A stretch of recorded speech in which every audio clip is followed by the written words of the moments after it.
கழிவுப் பஞ்சுகளை அரைக்கும் ஆலையில் பயங்கர தீ விபத்து. 50 லட்சம் ரூபாய் மதிப்பிலான கழிவுப் பஞ்சுகள் இயந்திரங்கள் எரிந்து சேதம். 1 மணி நேரமாக தீயை அணைக்க போராடி வரும் பல்லடம் தீயணைப்புத் துறை வீரர்கள்.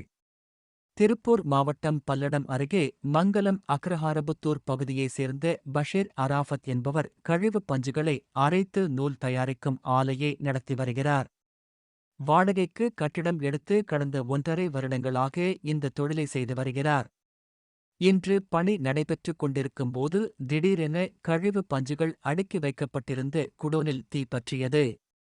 தீ முழுவதுமாக பரவி கழிவு பஞ்சுகள் மற்றும் இயந்திரங்கள் அனைத்தும் முழுவதுமாக எரிந்து சேதமடைந்தன.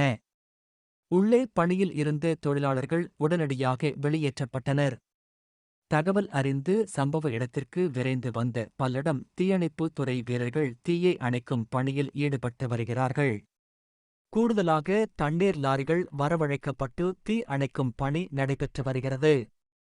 மின்கசிவு காரணமாக தீ விபத்து ஏற்பட்டதா அல்லது வேறு காரணங்களால் தீப்பற்றியதா என மங்கலம் காவல்துறையினர் சம்பவ இடத்தில் விசாரணை மேற்கொண்டு வருகிறார்கள்.